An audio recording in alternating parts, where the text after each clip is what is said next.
Hello guys, ಏನು ready ಆಗಿಬಿಟ್ಟಿದ್ದೀನಿ ಅಂತ ನೋಡ್ತಿದ್ರಾ? ಇಲ್ಲ, ಕಾಲೇಜ್ ಇತ್ತು. ಸೊ ಅದಕ್ಕೆ ಬೆಳಗ್ಗೆನೇ ಎದ್ದು ಫ್ರೆಶ್ ಅಪ್ ಆಗಿ ರೆಡಿಯಾಗಿ ಬಸ್ಗೆ ವೆಯ್ಟ್ ಮಾಡ್ತಿದ್ದೆ. ಬಸ್ ನೋಡಿದ್ರೆ ಅಲ್ಲಿ ನಿಂತಿತ್ತು. ಸೊ ಅದಕ್ಕೆ ಬಸ್ ಹಾಕ್ಬಿಟ್ಟು ಊರಲ್ಲಿ ಬಾಗ್ಲೂರಾಗೆ ಬಂದು ಇಳ್ಕೊಂಡೆ. ಸೊ ಬಾಗ್ಲೂರು ಬರ್ತಿದ್ದಂಗೆ ಬಸ್ ಸಿಕ್ತು. ಸೊ ಅಲ್ಲಿಂದ ಬಸ್ ಸ್ಟಾಪಿಗೆ ಬಂದೆ. ಆಮೇಲೆ ಕಾಲೇಜಿಗೆ ನಡ್ಕೊಂಡು ಹೋಗಬೇಕು ಸ್ವಲ್ಪ ದೂರ. ಸೊ ನಡ್ಕೊಂಡು ಕಾಲೇಜ್ ಕಡೆ ಬಂದೆ. ಇನ್ನೂ ನಡ್ಕೊಂಡು ಹೋಗ್ಬೇಕಿತ್ತು, ಇನ್ನೂ ದೂರ ಇತ್ತು. ಸೊ ಕಾಲೇಜ್ ಒಳಗಡೆ ಬಂದೆ. ಆಲ್ಮೋಸ್ಟ್ 8 ಡೇಸ್ ಆಗಿತ್ತು. ಅದಾದಮೇಲೆ ನನ್ನ ಫ್ರೆಂಡ್ಸ್ ನಾನು ಬರ್ತಿದ್ದಂಗೆ ಮುಖ ಮುಚ್ಕೊಂಡ್ಬಿಡ್ತಾರೆ ವೀಡಿಯೋ ಮಾಡ್ತೀನಿ ಅಂತ. ಅದಾದಮೇಲೆ ಕನ್ನಡ ಕ್ಲಾಸ್ ಇತ್ತು. ಸೊ ಕ್ಲಾಸ್ ಕಡೆ ಬಂದ್ವಿ, ಬೇಗನೆ ಬಂದ್ವಿ. So 10 minutes. ಸೊ ವೀಡಿಯೋ ಮಾಡಿಕೊಂಡೆ. ಅದಾದಮೇಲೆ ಕ್ಲಾಸ್ ಮುಗಿಸ್ಕೊಂಡು ನಮ್ಮ ಕ್ಲಾಸ್ ಕಡೆ ಹೋದೆ. ನಮ್ಮ ಕ್ಲಾಸ್ ಕಡೆ ಬಂದರೆ ಎಷ್ಟು ಜನ ಸ್ಟ್ರೆಂತ್ ಇದ್ರು ಗೊತ್ತಾ? ಬರೀ 8 ಮೆಂಬರ್ಸ್ ಗಾಯ್ಸ್ ಇವತ್ತು ಬಂದಿದ್ದು. ಬರೀ 8 ಮೆಂಬರ್ಸ್. ಅದು ಗರ್ಲ್ಸಲ್ಲಿ ನಾನು ಮತ್ತು ನನ್ನ ಫ್ರೆಂಡ್ ಇಬ್ಬರು. ಆಮೇಲೆ ಬ್ರೇಕ್ ಟೈಮಲ್ಲಿ ಬಂದಿದ್ಲು. ಮಾತಾಡ್ತಿದ್ವಿ ಕೂತ್ಕೊಂಡು. ಅದಾದಮೇಲೆ ಕಾಲೇಜ್ ಮುಗೀತು. ಏನು ಕ್ಲಾಸಸ್ ತೊಗೊಂಡಿರಲಿಲ್ಲ, ಫ್ರೀ ಬಿಟ್ಬಿಟ್ಟಿದ್ರು ಇವತ್ತು.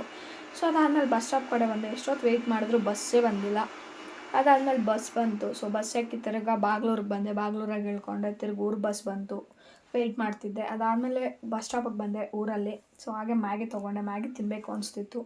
ಸೊ ಬಂದವಳು ಮ್ಯಾಗಿ ಮಾಡಿಕೊಂಡು ಮ್ಯಾಗಿ ತಿಂದಮೇಲೆ ಮೂವಿ ನೋಡ್ಕೊಂಡು ಕೂತ್ಕೊಂಡೆ. ಅದಾದಮೇಲೆ ನಮ್ಮ ಮಮ್ಮಿ ಹಾಲು ತೊಗೊಂಬೋಗು, ಟೈಮ್ ಆಯಿತು ಅಂದರು. ಸೊ ಸೈಕಲ್ ಹತ್ಕೊಂಡು ನಾನು ಬಂದಿದ್ದೆ, ಡೈರಿ ಕಡೆ ಬಂದೆ. ಸೊ ಅಲ್ಲಿಂದ ಆಮೇಲೆ ಮನೆಗೆ ಬಂದು ಗಾಡಿ ಎತ್ಕೊಂಡು ಗಾಡಿ ರೌಂಡ್ ಹೋಗೋಣ, ಜಾಸ್ತಿ ದಿನ ಆಯಿತು ಅಂದ್ಬಿಟ್ಟು ಗಾಡಿ ರೌಂಡ್ ಬಂದೆ. ಸೊ ಈ ವಿಡಿಯೋ ನಿಲ್ಗೆ ಎಂಡ್ ಮಾಡ್ತೀನಿ. Thank you for watching. See you in the next vlog. Bye.